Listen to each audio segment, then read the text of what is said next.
Hello guys, இங்கிலாந்தில் barley அப்படின்ற ஒரு அழகான கிராமம் இருக்குது. அங்கே ஒரு சர்ச்சும் இருக்குது. அந்த சர்ச்சுக்கு பக்கத்துலேயே ஒரு வீடும் இருக்குது. அந்த வீடு தான் பார்த்தீங்கன்னா உலகத்திலேயே பயங்கரமான வீடு அப்படின்ட்டு சொல்லப்பட போகுதுன்ட்டு யாருக்குமே அந்த டைமில் தெரியாது.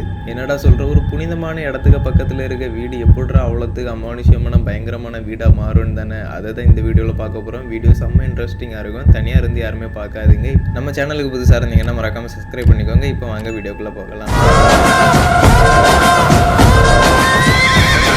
இந்த கதை எப்போ ஆரம்பிக்குதுன்னாக்கி 12ஆம் நூற்றாண்டில் தான் ஆரம்பிக்குது. அந்த சர்ச்சுக்கு பக்கத்துலேயே ஒரு மடம் தான் இருந்திருக்கு. பார்லி ரெக்டர் இந்த வீடு கட்டதுக்கு முன்னாடியே அந்த இடத்துல ஒரு மடம் இருந்திருக்கு. அந்த மடத்தில் நிறைய பாதிரியார்கள்லாம் வாழ்ந்துட்டு வந்திருக்காங்க. பக்கத்துலேயே சர்ச்சில் நிறைய நன்லாம் இருந்திருக்காங்க. அப்போ என்ன ஆகுதுன்னா, ஒரு பாதிரியாருக்கும் நன்னுக்கும் பார்த்தீங்கன்னா 2 பேருக்கும் நல்லா பேச்சு பழகி அந்த மாதிரி காதலில் போய் முடியுது. காதலில் முடிஞ்ச அப்புறமா அவங்க டெய்லி நைட்டு பேசுகிறது இந்த மாதிரி இருந்திருக்கு. ஒரு நாள் ஊர் மக்களுக்கும் தெரிய வருது. ஊர் மக்களுக்கு தெரிஞ்ச உடனே இவங்க ஓடிடலாம் அப்படின்ட்டு போகிறாங்க, தப்பிக்கிறதுக்கு பார்க்குறாங்க. ஆனால் தப்பிக்க முடியல. ஊர் மக்கள் எல்லாருமே சேர்ந்து பிடிச்சிடுறாங்க. இப்படி இவங்க பாவம் பண்ணிட்டாங்க, கடவுளுக்கு மன்னிக்க முடியாத ஒரு குற்றத்தை பண்ணிட்டாங்க அப்படின்னு சொல்லி அந்த நன்னை அந்த மடத்தில் செவுத்துக்குள்ளே வச்சு புதைக்கிறாங்க. அது மட்டும் இல்லாமல் அந்த பாதிரியாரை கழுத்தை வெட்டி கொள்றாங்க.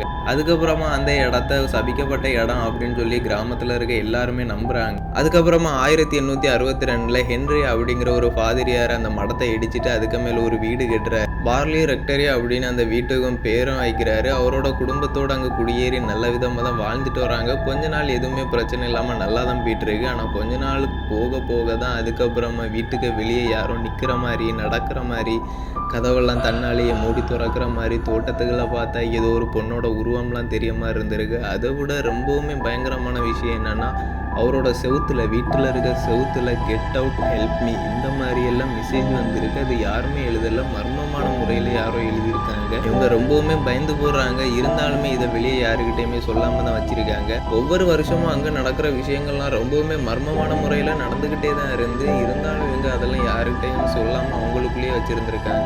1919 ஹென்றி இறந்து போறாரு. இறந்து போன அதே வருஷத்துல அந்த வீடும் தீபத்தி எரியுது. முழுசாவே அந்த வீடு எரிஞ்சு சாம்பல் ஆயிருது. என்னதான் வீடு சாம்பல் ஆனாலும் அங்க இருக்க பேய் நடமாட்டம் எதுவுமே சாம்பல் ஆகல. அது இன்னுமே வரைக்குமே இருந்துகிட்டு தான் இருக்கு. அதுக்கப்புறமா 1929 பார்லி ரெக்டரியை சோதனை பண்றதுக்காக ஒருத்தர் வர்றாரு. பேரநாமல் இன்வெஸ்டிகேட்டர் ஹாரி பிரைஸ்ங்கிறவர். இவர் ஒன்ஸ் அந்த வீட்டுக்கு வந்து ரொம்பவுமே சோதனை பண்ணி பார்க்குறாரு. இவங்க சொல்றதெல்லாம் உண்மையா இல்லையான்ட்டு. ஆனா அவர் அங்க பார்த்த விஷயங்கள்லாம் அவரே தூக்கி வாரி போடுற மாதிரி தான் இருந்துச்சு. என்ன கல்லெல்லாம் பார்த்தீங்கன்னா அவர் மேல பறந்து பறந்து வந்து உள்றது. யாருமே எரியாத கல் எப்படிறா மேலே வரும்னு புரியாம ஆச்சரியத்துல பார்த்துருக்காரு. அது மட்டும் இல்லாம தோட்டத்துல ஒரு பொண்ணோட உருவத்தையும் பார்த்துருக்காரு.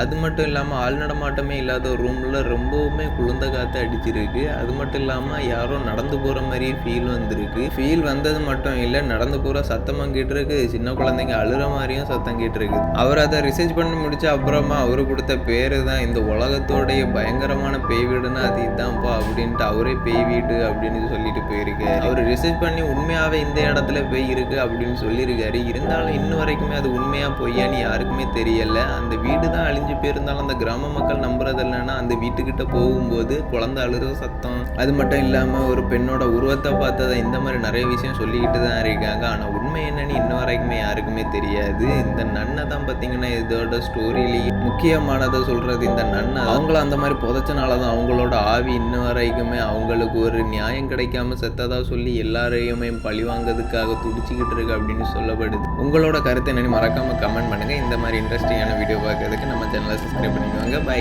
நெக்ஸ்ட் வீடியோவில் பார்க்கலாம். பாய்.